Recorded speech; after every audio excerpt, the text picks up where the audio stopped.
That's okay. That's okay. See, yeah. I'm just as responsible. Yeah, we are recording so that everybody can get a recording of this after as well. There's a lot of information on here, and we want you to be able to go back and look at that. If you have any questions, please put that in the chat. Ryan would like to answer questions at the end just because he doesn't want to get thrown off his mojo there. But Ryan, thank you for coming, and I'm going to leave it up to you.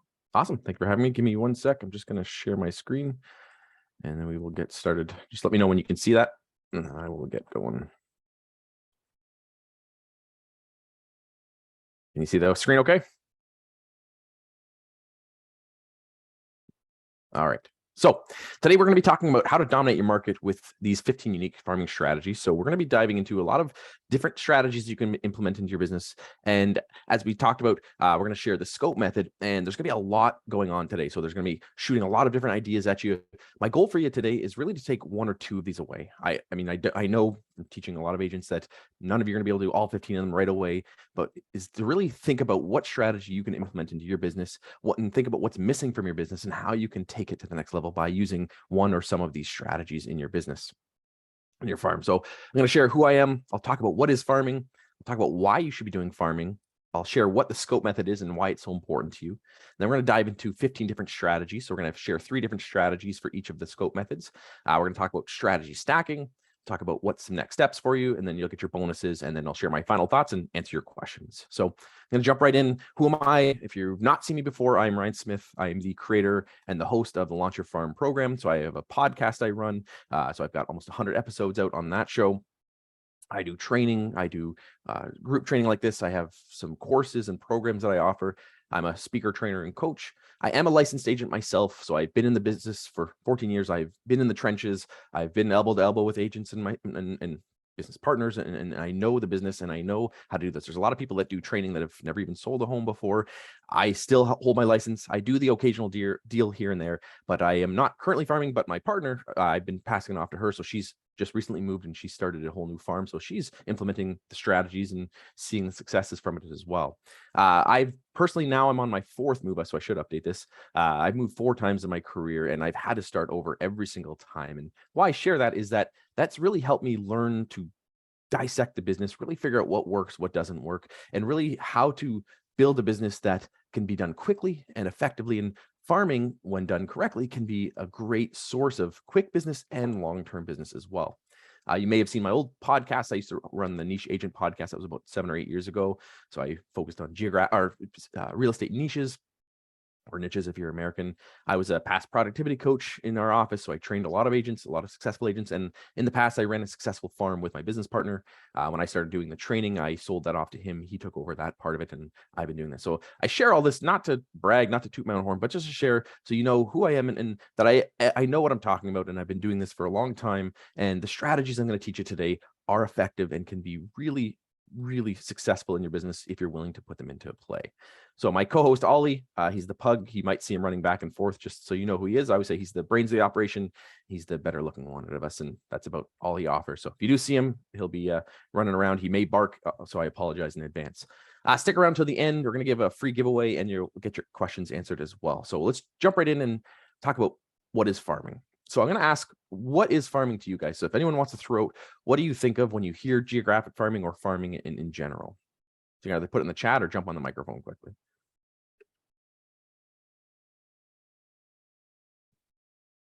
There's 75 of you, so hopefully someone. We're all sleeping today, Ryan. No, I'll answer the question. Awesome. Awesome.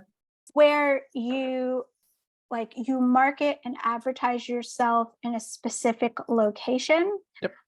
And so that people in that location know that you're a local realtor and you're here to help them in whatever real estate related capacity. Yep, that's great. Those are definitely key components of what farming is.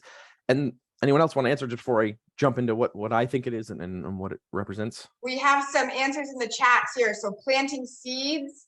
Carrie said that. Lindsay said working a specific geographic area. Ravi said sowing seeds for listings. Yep. Getting your brand established in a specific area. Choosing a specific location to gather leads. Consistent contact. Awesome. So there's lots of great things, and those are all definitely parts of what farming is.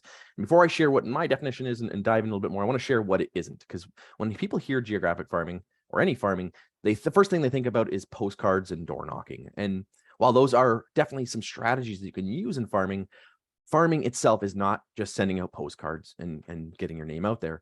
And a lot of people have that misconception. And I literally teach an entire class just on the misconceptions of farming.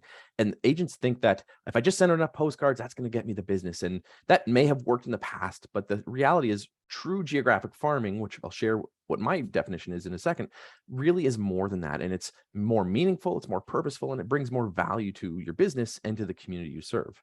So where it comes from, if you've never heard of it or never done farming, is it comes from the actual word farming. Like real farming is that you go out there and you plant your crops, you tend to your farm, you watch it grow, you reap your harvest, and then you repeat season after season. And we take that analogy and we put it into real estate. And it doesn't mean that it has to be geographic farming. It could be sociographic farming. It could be your database farming. It could be farming expireds, or it could be farming FSBOs, whatever it is. It's becoming an expert in it. Now, I teach geographic farming. So my definition of geographic farming, it's a long-winded answer, says strategically focusing your expertise, marketing, and prospecting efforts in one specific geographic area to build a sustainable business and long-term relationships. And that's a long-winded answer to sum up what I consider what I call CPR. And the core of what any real farm is about is this foundation is CPR. And that stands for community, positioning, and relationships. And whether you know it or not, all good farms have these three elements in them. And if they're successful, they need to have them at high levels. And I'm going to break them down really quickly for you, and then we're going to dive into the scope method. But community, you have to have a community. It has to have a community focused. So you have to be focusing on the people in the geographic farm ahead of yourself, ahead of the transaction. And when you learn to put the community first, you can build a much stronger business. And the agents who are very transactional do not get the same results as the agents who are community focused. The next thing is positioning. So you have to learn to position yourself as an expert and an ambassador. So you can position yourself and do extremely well on a farm and have never even sold a home before, or never sold a home in that neighborhood before. You can learn to position yourself in these two different ways and become an expert very easily, very quickly, and very efficiently, but you have to know how to do it and why to do it. But the positioning is going to help you elevate yourself and stand out from that competition. And then lastly, it's the key element of really what farming is about, is building those relationships.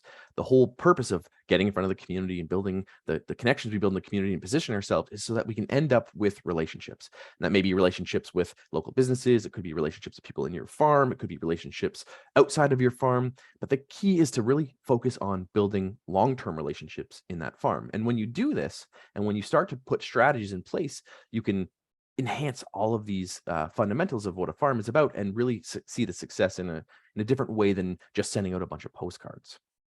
So why farming? There's a number of reasons why you should do farming. These are some of my favorite reasons why, but like I mentioned, the first reason why is it positions you as a local expert. And we know when people see you as that expert, they will be more likely to work with you. They'll be more likely to do deals with you, and they'll be do it in an easier way so you can convert more leads. It also helps you lower your costs because you're converting more leads. You're getting more out of each deal that you do. You can be more efficient than doing other traditional style of real estate in there because you can do what we're going to talk about today and stack your strategies. It's a much more sustainable business model as well. So you can do this and do it well and build a long-term money-making machine. And if you do it correctly, it can feed you for year after year after year, and you can do it whether the market's up, whether the market's down, whether the markets have shifted. You can do a lot of things that are going to help you become more efficient in it. It also helps you create a safety net. And this is what we use with the scope. What I mean with the scope method is it allows you to layer your strategies, which we'll talk about in a second, to create that safety net so that if something happens like COVID or a market shift or rule changes or strategies shift, you're able to protect your business and get more out of it. And COVID was a perfect example. There's a lot of people who went out and did door knocking, and that was their main source of business, or they built their business on open houses, and then COVID hits and you can't do that anymore. Now, all of a sudden, your business can dry up. Your source of leads can dry up. So learning to leverage the scope method allows you to put in more methods that work well together, that even if one disappears, you're still protected. And then lastly, it's a community-based approach. And for a lot of agents, the community focus is ideal for a lot of people because they live in the community or they serve that community and they want to get connected to the community and add value and build relationships. And we can do so many different things when we take that community-based approach versus just trying to advertise how great you are or how many homes you've sold. So you have to understand how we can do this and how do we do this quickly. And it comes down to what I call the scope method that I've developed. And it's really understanding the strategy styles in your business and how we can make sure that we're reaching the most amount of people. So the scope method stands for self-promotion, community, online and offline, prospecting, and education. And in order to have a very successful farm, you need to ensure that you're balanced in all 5 of these areas. For a lot of agents, traditional farming was self-promotion based, and it was just going out there, telling people how great you are, telling people how many homes you've sold, or you've got a new listing coming up. And that's great, but they're missing a lot of the other elements of the scope method. And if you're just doing self-promotion, you're going to miss out on a lot of business. Without the community element, you're going to be missing out on a lot of business. But the online or the offline, the prospecting, you're going to be missing out on a lot of business. So we have to make sure that we are effective with these and getting more reach and reaching people in a different way when we have all 5 of these. So I'm going to dive into each one of these, and then I'm going to share 3 strategies that you can use under each one of these methods. So does it make sense so far? You guys getting excited about this? Hopefully you're learning some things. So the first is self-promotion, and this is what I consider traditional farming. When most people think about farming, it tends to fall into this self-promotion category, and it works. It's great. However, like I said, it's not the only thing, and it's not the most important thing, because we have to make sure we have that balance. So it is very traditional. It's getting your name out there, getting your brand out there, getting people to know who you are, and it's great. But the problem with traditional type farming is it can be very expensive to reach an audience consistently. If you've ever done a lot of postcards, or done a lot of park benches or billboards and things like that, it can be very expensive to get your name out there and promote yourself over and over and over again. That alone is not going to get the same results as having the other strategies and the other methods in place. So when we learn to layer the other ones in there, we'll get more from the money we spend on the traditional farming and on the self-promotion, because it works together and it works in conjunction. It also takes a lot longer to build trust doing traditional farming and doing the self-promotion style. A lot of people have heard, and this is one of the myths I talk about in my other course, that it takes 6 to 18 months before you start to see results. And people have been told that, oh, don't even for a year or 2, you won't see results. The truth is, if you're doing self-promotion, it does take a lot longer to get the results, because you're just trying to get your name out there enough times that people will build trust with you. There are quicker ways to build trust. There are easier ways to build trust. And there's a lot better ways to use your time and your resources. So we don't see the results with just self-promotion the same as when you use the scope method, because we're not getting in front of people and we're not reaching them in all the ways which we're going to talk about today. It also doesn't capture everyone's interest the same. Not everyone is going to respond to self-promotion type marketing. There are people who need to connect with people on different levels, and whether that's community-based, educational-based, seeing you as that expert. You have to make sure that we are leveraging all of our ways to get in front of as many people as possible and connect with the right people at the right time with the right message. And the other thing is that farming using the self-promotion method does not work like it used to. There are agents who I've trained, there's agents who've been all around the world who used to do very traditional farming and don't see the results anymore, because there's way more things competing for our time and our attention. There's way more people doing that. There's people with bigger budgets than you. There's people that are doing better and more unique strategies. There's agents who have taken my training who are doing more things to connect with people. So standalone self-promotion is not as effective unless you learn to pepper it in and mix it in with the other things. So I'm going to share 3 strategies that we can use to self-promote ourselves that can tie in with an overall good marketing plan. So the first is business interviews. And this is something that I think is super important and an amazing and easy way to get connected into your community. One of the first things I tell agents if they're getting started in their farm is to go out there and interview local businesses. And it has a 3-prong approach, and it's super effective because, for one, it builds relationships with those business owners themselves. And those business owners have an audience. They have clients. Hopefully they have clients. If they don't, they won't be in business for very long. But if they have clients, they have an audience that you don't have. So you're able to get in front of their audience in a very easy way. It also allows you to build trust with your own audience. When you start to create good content, regular content, consistent content that is relevant and important, to the people that you're serving, it allows you to create content that people will now build more trust when you're seen as that expert and that ambassador, because you are the one showing, here's what's happening in the community, here's the local businesses in the community. You're able to position yourself as that ambassador. And then lastly, what it does is it allows you to get in front of their audience and build trust with them in a very easy way. I always use Oprah as an example. Oprah is not an expert at really anything other than having experts on her show. The more experts she brings on, the better her expert level is raised. When we do these local interviews, we are establishing credibility, we're establishing trust, we're establishing value for our community by building those relationships and using their expertise to help position us as that person who's the go-to in the community.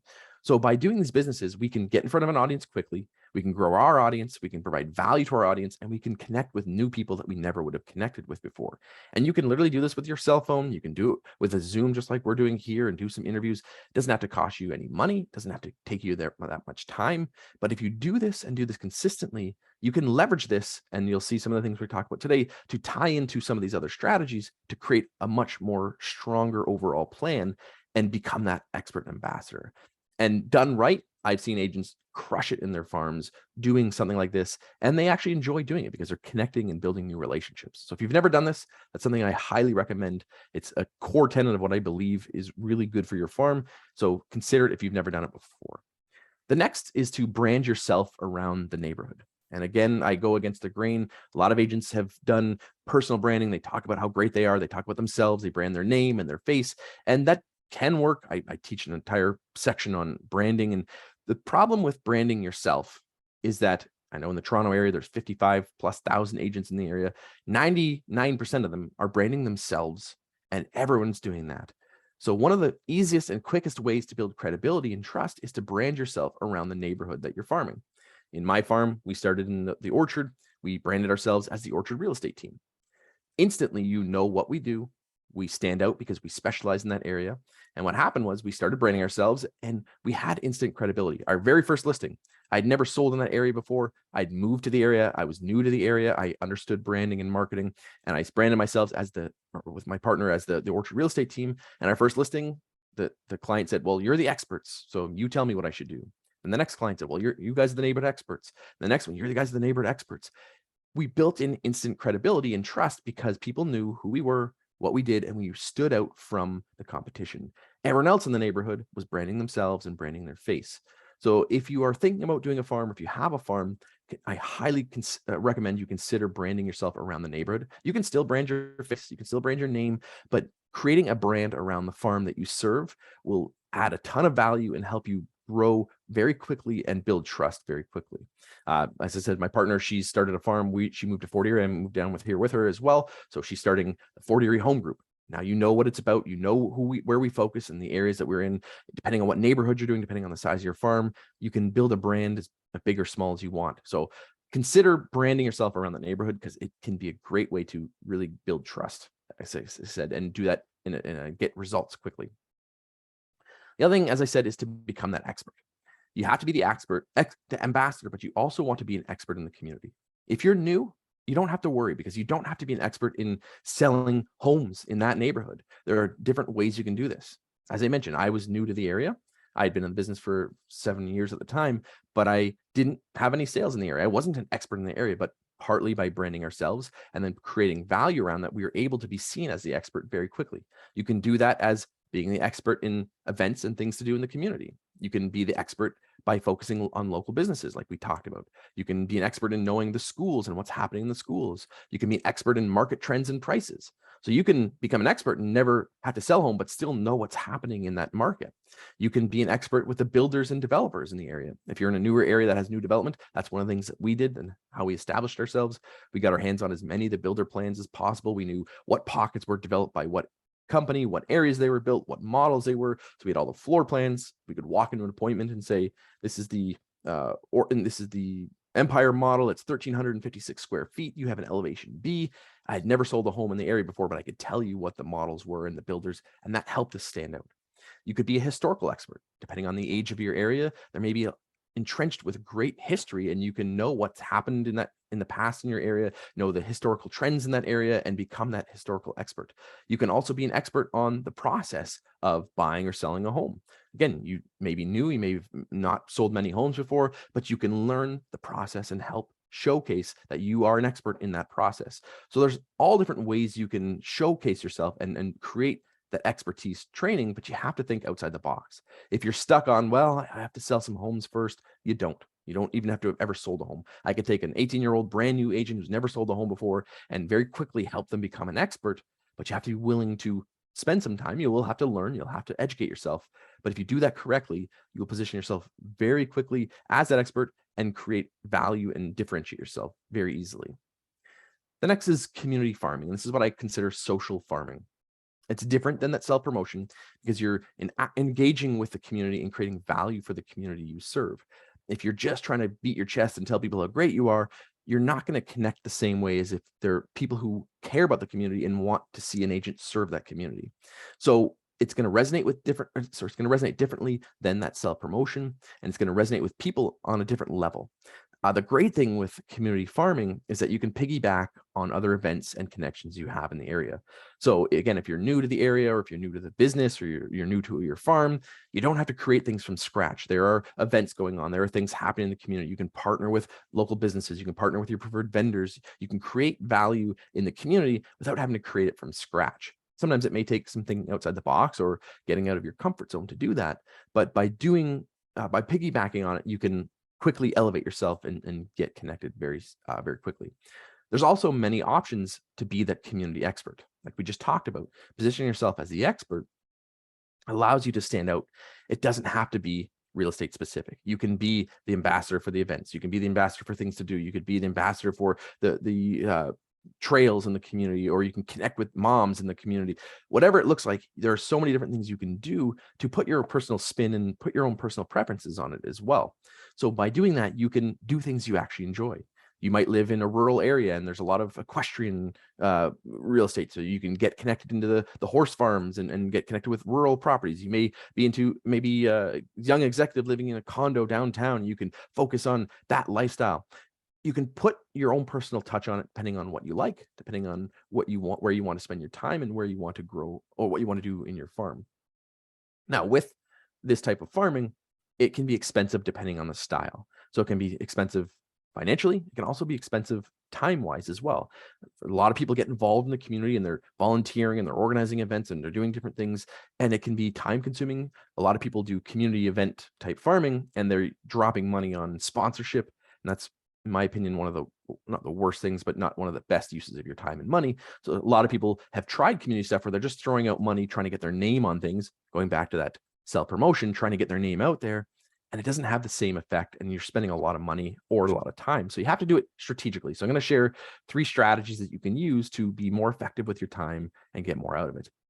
One of the things that I think is an amazing, I've suggested this to many agents, and a lot of them will skip over it and because it's uncomfortable or it's something that they're not used to. But this is one of the best things you can do to get connected in your community quickly and to add a lot of value. And that is to create a Why I Love contest. And the purpose of this Why I Love contest is to get content from the community to share about what they love about the community. So you could partner with some local businesses and create a contest and say, I want the general audience to create a 2-minute video, whatever, a 1-minute video, a 30-second video about why I love this neighborhood, or why I love this area, or why I love this part of town, or why I love this community that I serve. And the great thing with this is it allows the audience members to be part of your overall plan.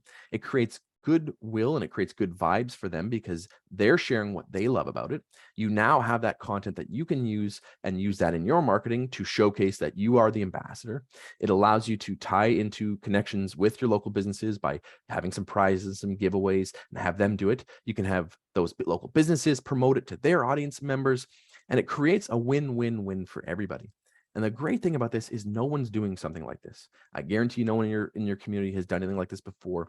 And if you're willing to do this and take the time to do this, you will start to see amazing results. And the great thing that happens with this is it's a psychological hack, is that when you get people to share why they love their community and the good feelings and the vibes that they get from their community, it ties those good feelings to you.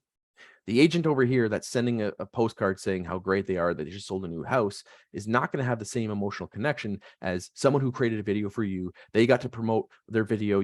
They got to be seen on your website and talking about how great the community is, and you get to showcase what they're doing. It creates a very different connection emotionally and mentally as well. And again, it gives you content you can use over and over and over again. You could do this every year. Your first year, you may not get many people if people don't know who you are, if you don't have a presence in there, but leveraging the local businesses is an easy way to get out there quickly. You can use that for, like I said, prizes, and use that for giveaways, use it to get in front of their audience and create that content.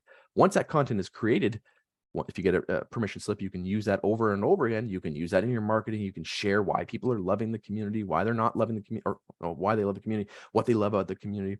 And it's something you can use consistently. And it's an easy way to create content that you don't have to create yourself.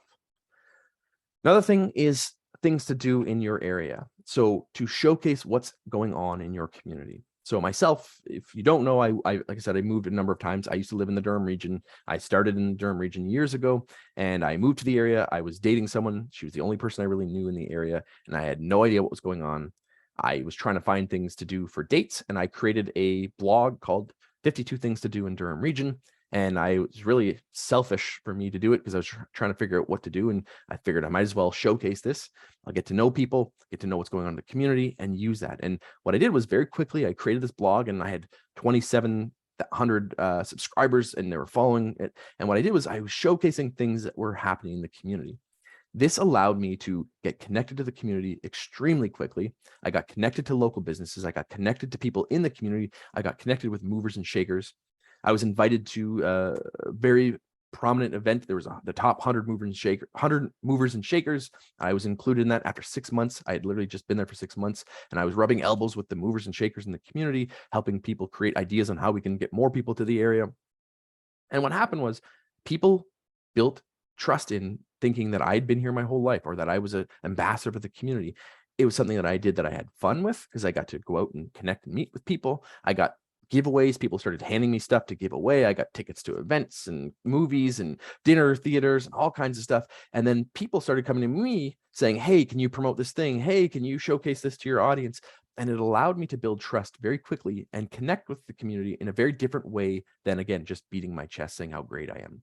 It allowed me to connect with people on a whole different level and add value to the community. And that helped me be seen from a whole different perspective than other agents. And I stood out, and I had a list. I very quickly built a list of solid people who were wanting to know that content and wanted to get that. I've since passed it on. I haven't lived there in 10 years, but you can create great content like this in your area, and it could be around things you enjoy. So if you've got kids, you can showcase what's going on for your kids to do. If you like to wine and dine, you can go out and share entertainment, food, movies, whatever's going on. If you're into fitness, you can share yoga in the park and things like that.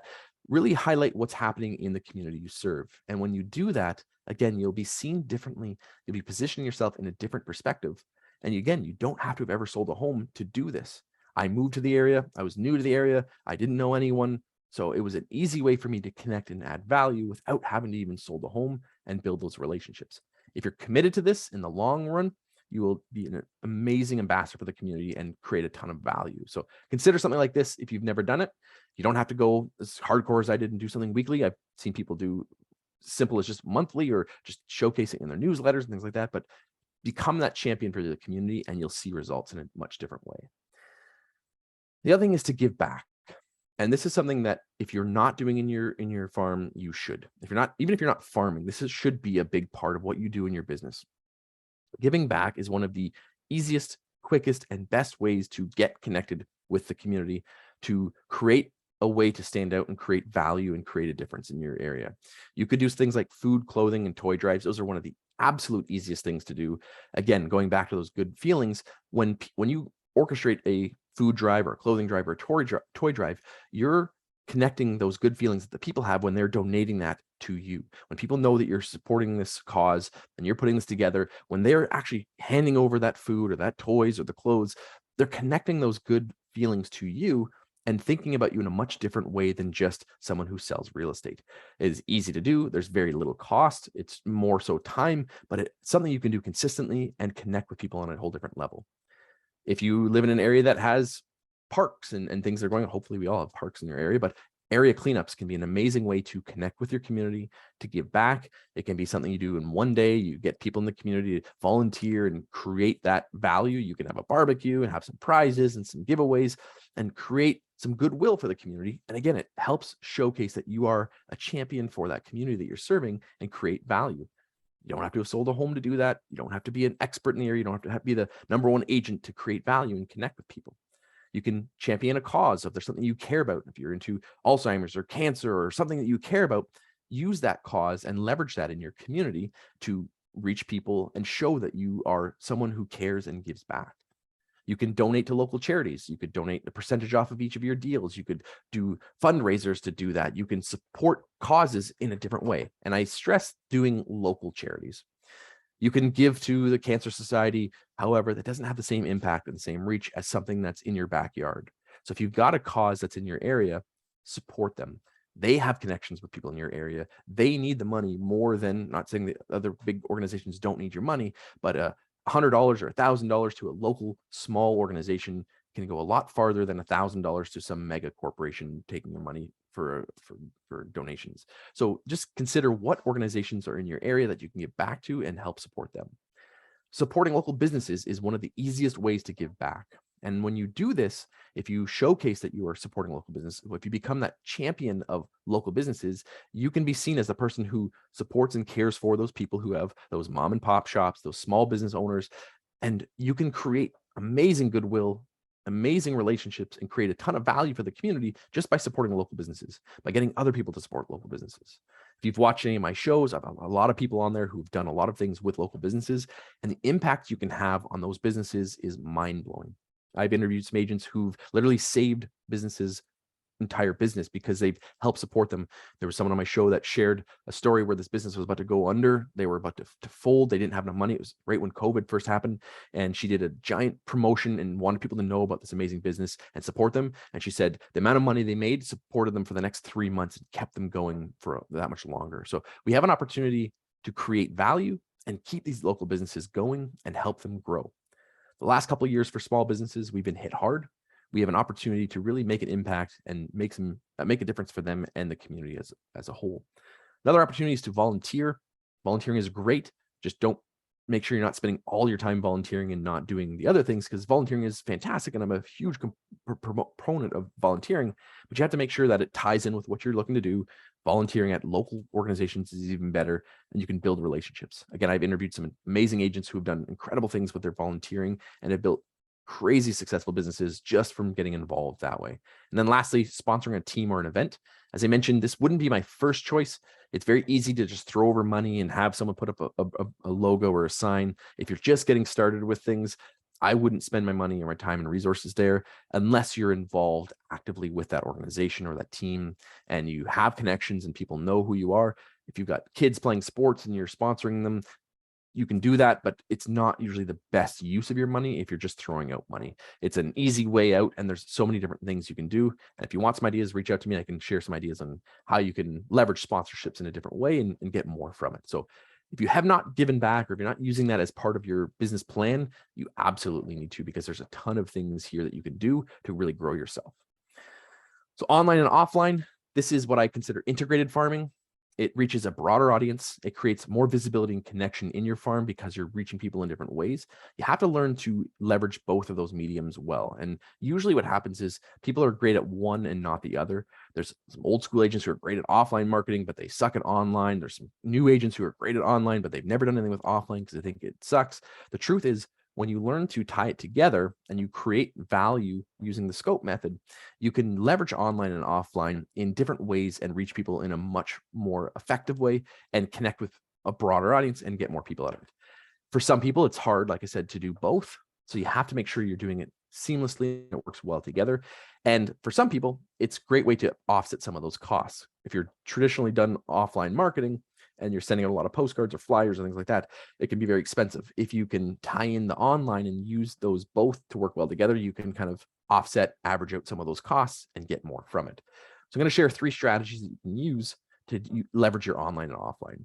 using something like a nosy neighbor program. So I use Agent Locator. I love them. There's other programs like this, but Agent Locator offers a nosy neighbor. It's an instant update when people are selling. Basically what it is, it's a sign up for people to get a search for homes that come up in their market. You can recreate this with your MLS system if you create a landing page, and you can set up people. The reason why this is great is you can use this offline. You can create a postcard. So we did this. We had a postcard just like this.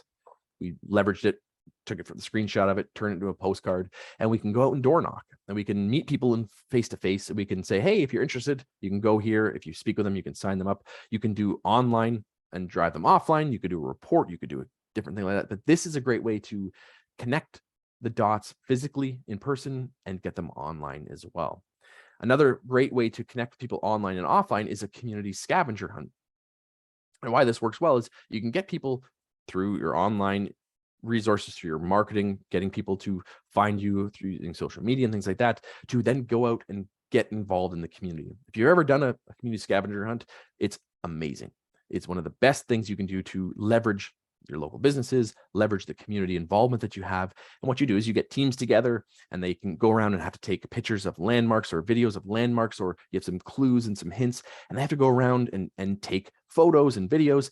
And again, why this works well is you can use that content online again. So they go out, they're involved in the community, you get them to take pictures, you get permission, obviously, and then you can post that on your social media of your group of people that are going out doing this. And then you can now showcase this and say to your online audience, say, we had the scavenger hunt, we raised money, we raised funds, we did this, and it's people out and about in the community. It also connects those people to those local businesses. So maybe some of the scavenger stops are at local businesses that you are cross promoting with, and now they're getting ties and connections to it as well. You can use flyers to get the word out around this. You can use online to get the word out there, and then you can flip it around once it's done, use flyers or online to let people know all the fun and the things you've done.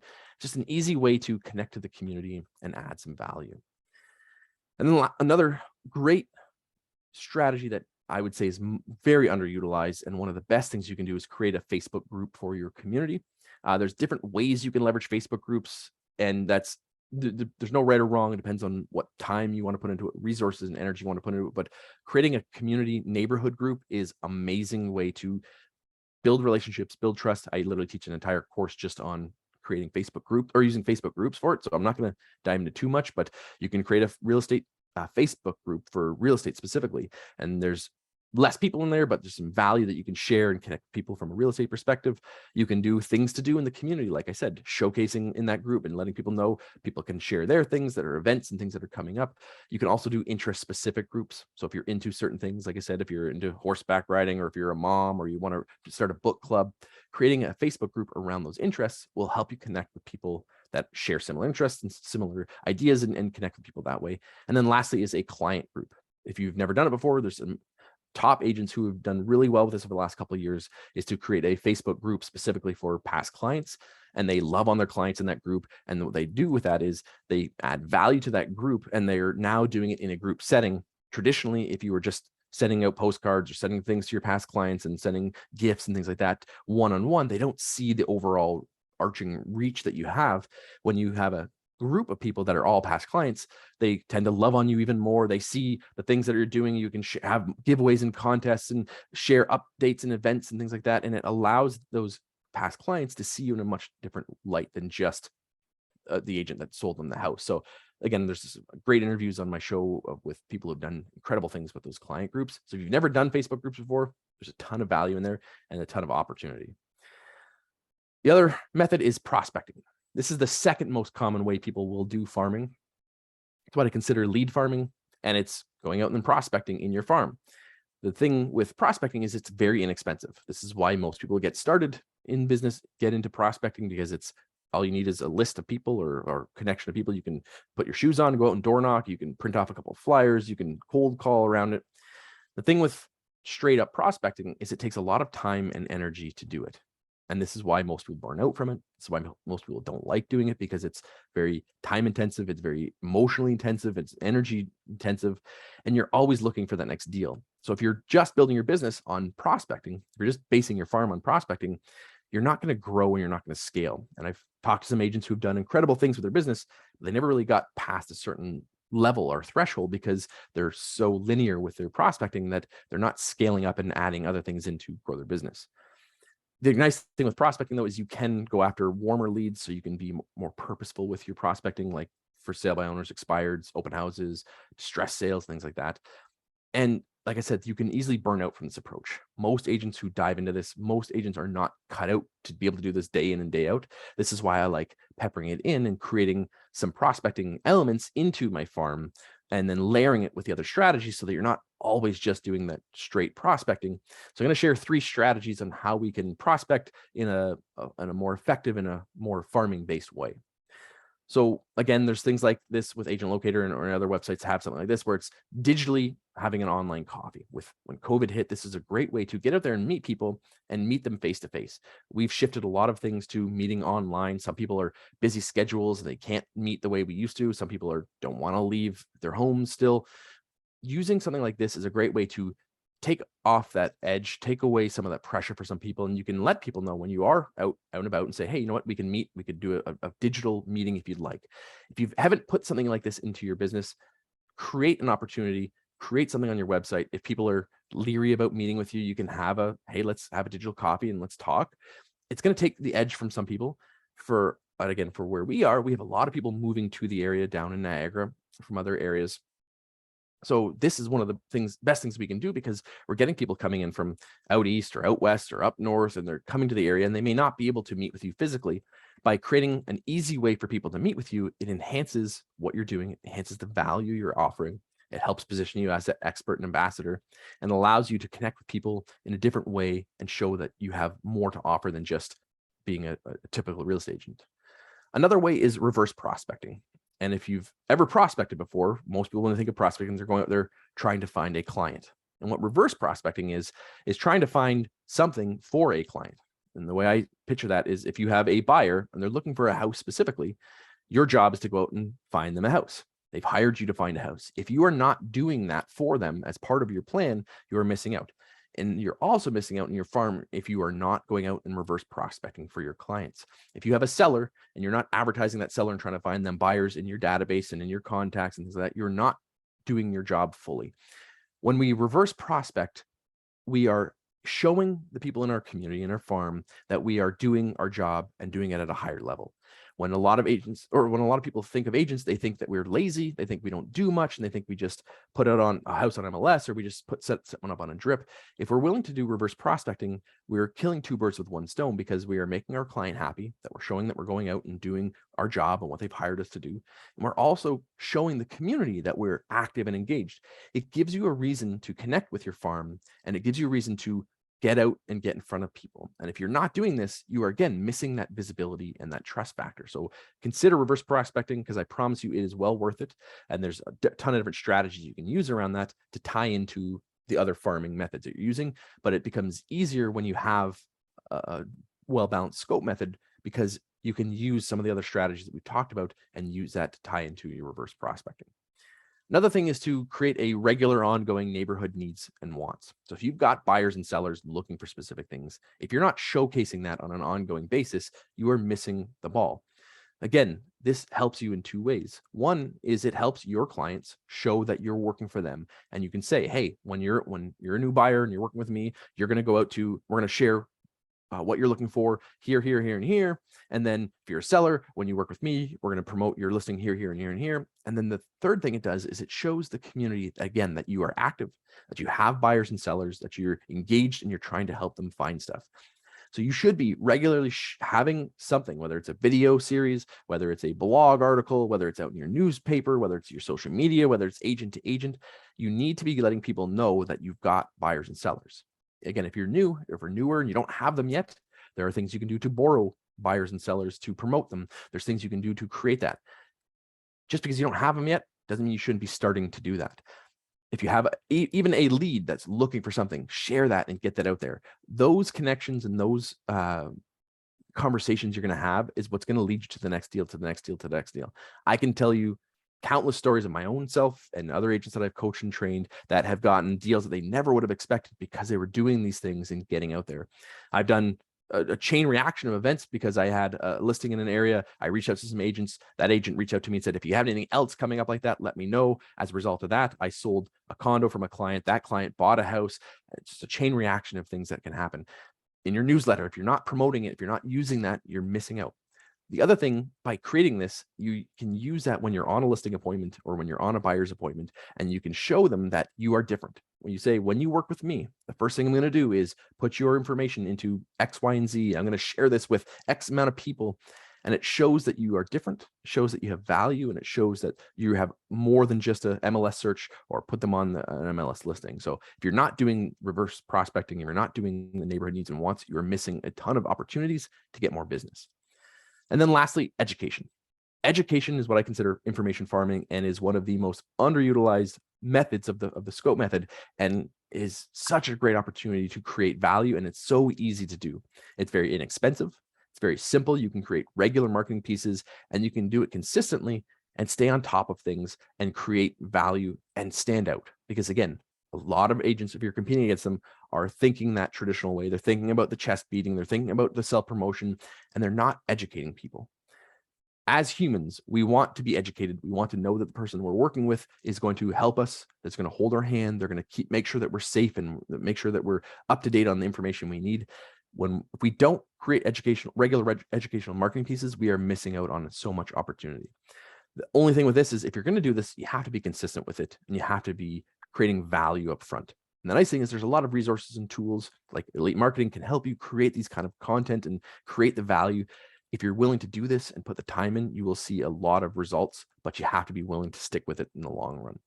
So community newsletter is one of the best things you can do. A lot of people say newsletters are dead. The truth is boring, crappy newsletters are dead. Boring, crappy content is dead.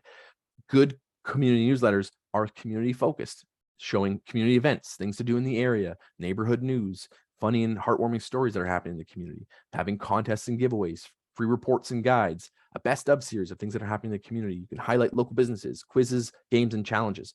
This newsletter can become the central hub for all of these other strategies that we've been talking about and be that place where you distribute it. You can interview local businesses and highlight them in your local newsletter. You can have an event coming up in the community and highlight it in your local newsletter. You can run a promotion and run it in your local newsletter. You can do a needs and wants and put it in your local newsletter. The truth is, when you put it with value and you cram it full of great local content that people are going to want, it's going to be something that people are going to want each month and keep coming back to, and it can help differentiate you. We built our business on a community newsletter and a neighborhood home price report, which I'm going to share in a second. And we did it because people wanted good content, and we were willing to share that, and we were willing to show what's happening in the community and put the community first. And it wasn't just about real estate stats. It wasn't just about how many homes have sold and what's happening in the market. You can pepper that in there, but it has to be community focused. A good community focused newsletter will get tons of results and help you really grow your business. It's also a great way to lead generate.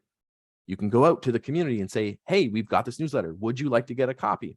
And then you can get people to sign up for your copy. And when you're at an open house, you can say, hey, we've got a community newsletter. You can run Facebook ads. You can connect and network with local businesses. There's so many different ways that you can use the community newsletter to establish yourself as that expert. Neighborhood home price report is, again, like I mentioned, is one of the ways we built our farm, which is showing sales in the area. It's not just average days on market, number of homes that have sold. We did a report each month. We did a hard copy. We also did a digital copy. There's different ways you can do this. This is one of the things I teach in my boot camp. This is one of the best ways to help stand out. It's one of the best ways to lead generate. And it's one of the best ways to add value and keep people educated and build long-term relationships. So if you've never done anything like this before, it can be amazing. I'm working on a program that I'm going to be launching next year on creating an entire program that people can just plug into and start using it. But this is something that is mind-blowing if done correctly. And then lastly is a free area guide. Again, as the ambassador, as the expert in your area, you need to be showcasing and highlighting what's happening in your community. You can do that through a free area guide. And the great thing with this is it helps 3 ways. One is anyone who's new and moving to the area, this is an amazing lead gen and a great way to show that you are the person to talk to. When people are looking for moving to your community, you can create a ton of value that way. It also positions you as that expert to the people who are already living in that community. So people see that you have this local area guide and they can see that you care about the community. They see that you're hyper focused on the community that you're serving. It builds trust, it builds credibility with you as well. And then lastly is it connects you to the local businesses, to the people in the community, and shows that you know what's going on, that you are an expert, that you are caring about the people you serve. And you can do all different things with this depending on how much time you want to do and how much energy you want to put into it. The great thing though with an area guide is once you create it, for the most part, you can reuse it every year. You can obviously put some tweaks on it, but this helps you create a ton of value up front and can be used for new people moving into the area or people moving out of the area or the people that are already there as well. And I've seen agents do tremendous or add tremendous value to their business by using an area guide. And if you're already doing some of these other things, which we've talked about today, it's very easy to create this because you've already got the connections, you've got the relationships, you know what's happening in the community, and you can summarize it and put it into an area guide. So that is the 15 strategies. There is a ton of things there, like I talked about at the beginning. I obviously don't expect you to go do with all of them. What I want you to do is think about one or two that you can implement into your business. And then how can we stack that and tie that together with other things that we're doing? One of the things I talk about all the time and teach is strategy stacking. And it's learning to layer those strategies together. Again, that newsletter is a great example of, you can have the newsletter as your core tenant, and then you start adding in events, you can add in businesses, you can add in blogs and articles and things like that, and create a strategy that ties well together. If one of the things changes, you may stop doing video newsletters, you may start video interviews, you may stop doing a community blog, you may stop doing the Facebook group, whatever. You still have the strategy stacking together and creating value up front. As you build these strategies, think about how you can tie them together using the scope method and how they overlap and how they basically can work together. If you do that and are willing to do that, you can get way more from your farm. That's how you get more leads. That's how you get better conversions. That's how you get better business overall, because you learn to stitch them together. If you're just doing door knocking, if you're just doing open houses, anything can happen and it can totally screw up your business. So when you stack the strategies, you're going to get more from it. This is something I use as a perfect example of this. If you've ever played this game, when I was a kid, I loved this game, Kerplunk. It was stick a bunch of sticks in the thing and the marbles sit on top. And you can have all kinds of sticks there. And if they're not lined up well, they're not overlapping, you just have a hole and the marbles are going to fall out. You can literally hold a crap load of marbles with strategically placed sticks, and the proper layout and that proper framework with your farm can hold up a lot more than one stick alone or sticks that aren't working together. So as you stack your strategies and as you layer them together, you'll be able to take a lot more leads on, you'll be able to take a lot more work on, you'll be able to take more business and take more market share, but you have to be strategic with them and learn to lay that out. So if you're going through this, maybe keep this image in your mind about how do I make sure that my strategies are stitched together to create that spider web or that safety net to ensure that I'm going to get more out of my farm. So what's next? If you want to get more help, you want to get more support, you can check out launchyourfarm.com is my website. On the site, I have my interviews. You can find the series. I'm at 90, almost 95 episodes now. I've got blogs. There's my access to my courses and other information is there. So if you want more information on farming, you're interested, check that out. I'm doing a special giveaway for everyone that's here and checked it out. You get 1 month for my Launch Your Farm Elite program. It's a $49 a month. Everyone gets a month for free. There's no cost, no obligation. If you sign up, you don't like it, I won't be offended. You can have a look. There's literally an entire year's worth of catalog, and if you stick around, it just keeps adding to it, so we get more and more content. So there's live training webinar every month plus the Q&A. So if you want your questions answered, you can stick around and get your questions answered. There's monthly challenges, there's workshops from some of my favorite companies and trainers, there's a weekly marketing cheat sheet to give you marketing tips and strategies. I'm going to be enhancing that as well in the next coming month. You get early access to my show before the public gets it. There's bonus monthly training programs I just implemented in there, so there's a ton of more stuff coming in. There's a private Facebook group, and I'm launching some really exciting things over the next couple months. So check it out. There's no cost for the month. Just if you like it, stick around. That's all I ask. If you don't, I won't be upset or offended. I'm going to drop in the chat right now so you guys have the link so you can sign up for it right here. The 1 month for free, it should have the code built into it. If it doesn't, use Elite free at checkout, but go through it, have a look at it. Again, I won't, if you want to go in there and watch there's just 20 or 30 hours worth of training in there. There's a ton of great content in there you can check out. You get a month for free. So check that out at launchyourfarmelite.com and you can use the link.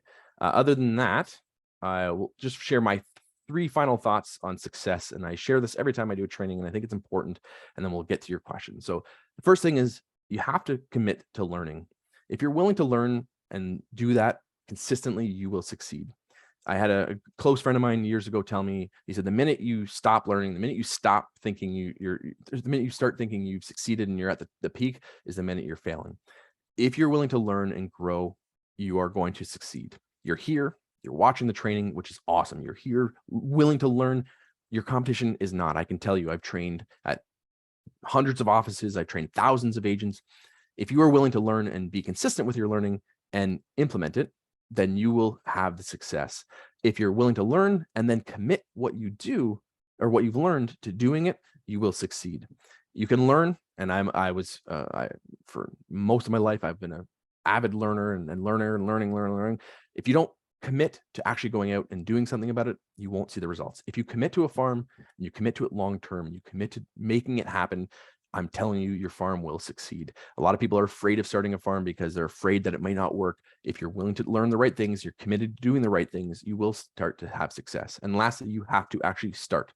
Just like a real seed, if I don't plant that seed, every day I take longer to plant that seed is another day it's going to take to grow that crop. If I don't plant it and I don't commit to doing it, it's not going to work. So if you're serious and you want to learn and you're committing and you're ready to start, take action on it. And I always tell people, write it out.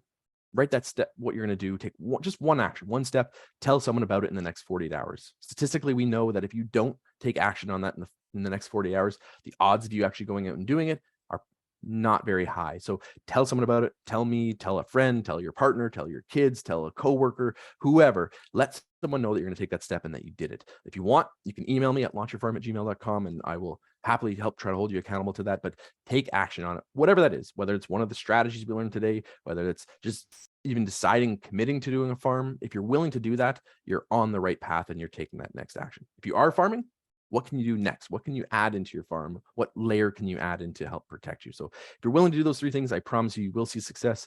The agents who do this do have success and come back and grow. So with that, I will open it up for questions. So I'm happy to answer any questions. I'm here. You've got me. Ask away. If you have farming questions, just general questions, whatever, I'm happy to answer anything I can. Ryan, thank you yet again. Yes, please, if you have a question, please either just raise your hand or write it in the chat and Ryan or myself will be able to answer it for you. Why did you move to Fort Erie? Great question. So I grew up here. I moved away, moved all over. And my partner, she sold her house a couple of years ago in Burlington, and we were looking for affordable, great family place. And she wanted to raise her kids in a more family-friendly area. And so we moved down to Fort Erie. So awesome. Yeah. Changing farms is not so easy. It's not, but if you do the right things and you do the strategies that we talk about, you can absolutely speed up that process. Obviously, if you're going to move every year, like I've had a crazy life and a crazy career, I've moved around. So, but there are things you can absolutely do to speed that up. If you're doing traditional farming and you're just sending out postcards, I wouldn't advise it if you're going to move in the next year or two, because you got to make that commitment. Right. Awesome. Thank you, Ryan. Like I said, you had some awesome words there, right? Commitment, consistency, accountability. I love that one, right? Tell somebody. Yeah. You know, even if it's just yourself or myself, right?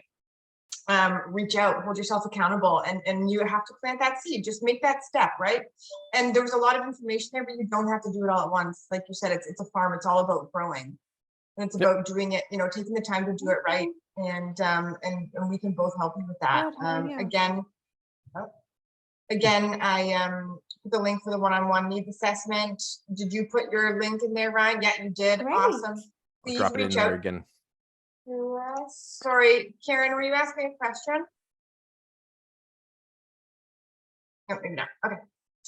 Yeah, reach out to us, right? There, I know this is a lot of information, and if you have questions, we're here to help. Check out Ryan's link. Please feel free to click on some of the information that I put in there as well. Are there any questions before we head out? Ask away. Take some. I'm here. I won't be. There's no dumb questions. If you have a question, someone else has the exact same question too. So true. So ask.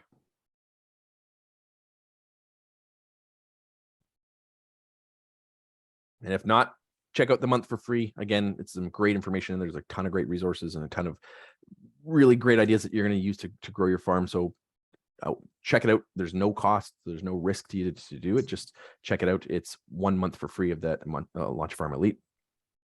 have a look at it and let me know what you think. Awesome. And like I mentioned earlier as well, we are doing the 12-month plan, and we will sit down with you and do the custom, sorry for seeing the information from here, the custom 12-month marketing strategy, right? Which is super important. And I want to add for you guys too, is that take advantage of that kind of program, because for a lot of agents, they're afraid of getting started and they don't have that plan in place. And I've interviewed thousands of agents and talked to them. And one of the biggest things that stop agents from farming is having a plan and not having the right things in place. So talk to Elite Marketing, get that set up, create, even if it's just a basic framework to get started on that you can then add on to as you go along. Having a plan in place and having something for the next year will help you be committed and will help you stay focused. If you just jump in whole or cold without both feet, you're not going to see the success. So having that 12-month plan will help you. Having someone to help you take care of the additional stuff can allow you to focus on the things you need to do. So use the services they've got, because that's going to help you be able to focus on growing and building the relationships. But yeah, you gotta have that plan in place. And as a realtor too, right? Like I sold, as I mentioned, I sold for 10 years myself, and I know that where my time needs to be, right, is in front of my clients. So if there's somebody else that's back there able to help me, you know, with all the things that I don't necessarily have the time to do, take advantage. That's what we're both here for. Yep. Greg said his concerns the paperwork, and you like document paperwork, or like, I'm not sure what you mean by paperwork. There's no point to deliver a newsletter unless you need them. So if you want to get clarity on that, cost paper. So yeah, that's where online and offline marketing, if you're not going out and connecting with people, you can do that. The biggest cost of marketing in a farm, if you're doing offline marketing, is the delivery itself. So if you go out there and meet people, I would say take that time to go out and door knock with whatever thing you're doing. You can hire someone to deliver flyers, but you're not going to get the same response as going out there and connecting with them. If you're only doing offline marketing like flyers, you missed the whole point of what we talked about today, because you have to make sure you're doing the other things to reach people. That's one of a few strategies. You may not send 100 flyers every month to 100 people. You may send different things and connect with people. You may not want to send 10,000 postcards. Pick a smaller area that you can effectively contact consistently. That's a mistake that we see a lot of agents make, is they try to do too many people, too big, too much, and then they don't have enough money or the time to do that. I'd rather see you choose a smaller farm and be more consistent with what you're doing and adding in the other strategies. If you're relying strictly on just mailing something out, yeah, you're not going to get the results you could have 30 years ago, but there's so much other stuff that you could be doing that doesn't cost money, that doesn't take a lot of time, that doesn't take a lot of resources. And then when you do send out a postcard, when you do send something else out, you get a better result. And I'll give you a quick example. My partner, she did a garage sale this summer in the community, and we had a community event going on. Everyone was, I think they had 27 vendors do the thing. We raised a bunch of money for a community cause. That turned into offline marketing, because we were able to use flyers. We had flyers in the newspaper. We did online and offline marketing. We did social media. We connected with the organization that we were supporting. They blasted out to their audience. We door knocked to get the flyers out there. We connected with people the day of. We went to the garage sales. And then after we did, she got a referral within 2 weeks of that, where someone said, never met her before until the garage sale, and said, you know, my daughter-in-law is moving here, and there's no one I'd rather have help her move than you. That relationship, that connection she built, will not be replaced by simply just sending a postcard or just a park bench or a billboard or just a flyer. So when you do the other things and you do them together, it absolutely makes a difference. So you have to be committed to doing more than just sending it out. And again, I'm going to throw this out there. Agents are lazy, and agents want easy. They want cheap. They want it all. It's like, you have to put something in. It's going to be time, money, or resources. And if you're not willing to do that, if you don't have the time, hire someone like Elite Marketing to help you with that. If you don't have the resources to do it, then you're going to get off your butt and go do it and spend some time and energy to do that. If it's something you don't like because you're uncomfortable, get uncomfortable. You're going to have to get used to doing that. If you want to see the success, if you're looking to get a deal or two a year, then don't farm. If you want to see success at a high level, and I can tell you, because I've interviewed some of the top agents farming at high levels, they have a solid plan in place. They're committed to really making that work and layering in those strategies. And if you do that, I promise you, you will see the results, but you have to be willing to do that. If you're throwing a penny in a wishing well and hoping that it all comes together, you can't. It's going to be work. So that's my rant for the day. It's so true though, right? And we need to hear that, because you know, like, who was it here? Greg said, you know, flyers no good, but like, it's all of these, you know, we have these 5 different strategies in the scope method because they all need to be used together. Exactly. Right. So it goes, you know, for either one of those methods, right? And it's a lot and it's daunting and it's, you know, it can be very intimidating, but that's again why we're here. So exactly. And you start with small things and then layer it in. Yeah, and then you can, just like the Kerplunk. I love that game. Yeah, you don't want to like overload it. Exactly. Pick a strategy that you can start to overlap and layer, and then you can see what works, what doesn't work, what's effective, what's not, and then add that on. And then within a year and 2 years, 3 years, all of a sudden now you've got these things all working together. You got a well-oiled machine, and no other agent can come in and compete against you because you put those things in place. But it starts with that couple key things. Like I said today, just don't overload yourself. Pick a few things and then start building that in. Yeah, guaranteed if you try and go in and do it all at once, it won't be successful and you won't stick with it because it's going to be very overwhelming. Exactly. Start small and build onto it. That's the whole point of farming, right? Yep. So I'd say start small and check out the 1 year or the 1 month for free, and check out the free elite program, because that's a good way to get started and leverage your services as well. And if you do those things, you're a step ahead, because most people aren't willing to take that step, aren't willing to leverage and get the help they need, and then never start. And if you don't start, another season goes by. I actually do real gardening. If anyone follows me online, I have gardens. I grow things in the basement too. And if you miss a season, you're done. You got to wait till next year. I've got all my vegetables seeds waiting to go next year, because so the longer you take, the less likely you're going to get the results. So start and get going on it. Yeah, absolutely. Ravi asks, is there a 1-year contract? So yeah, we do have 1-year contracts with our 12-month plan. And the reason that we put it this way is because, for one, if you sign the 1-year contract for our 12-month plan, you do get community specific exclusivity to that community. And also, we want you to stick to it, right? We don't want you to come in and do it for a month.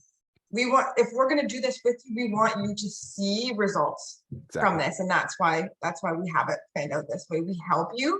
And of course, this all comes with budget, right? I know that budget is a scary thing, but we help to sit down with you and work out a budget. You need to have a budget. You need to have a budget to do any kind of farming or prospecting.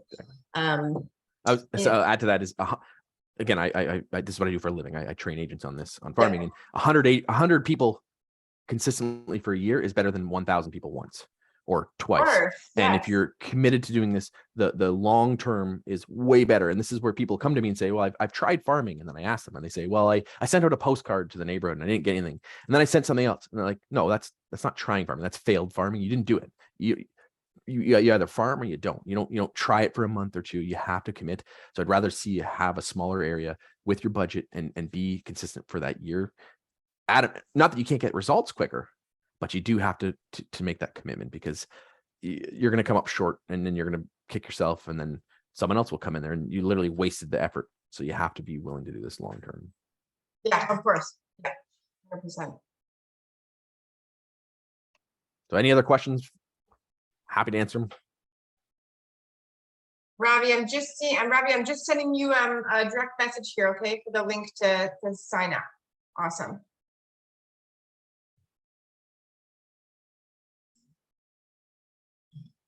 Okay. All right. If not, thank you everyone for being here. Thank you for taking the time out. Thank you for taking the time to learn and get education and grow. A lot of agents aren't sitting here doing this. They're doing whatever they're doing. So you're here, and that's awesome. Give yourself credit for that. If you're serious about farming and you want to grow, leverage some of our services. If not, you can figure it on your own, but I can't promise you the results. So thank you for being here. And I always say, finish off with happy farming. Awesome. Thank you, Ryan. And thank you, everyone. Have a wonderful day. Thanks, everyone. Okay. Take care. Bye.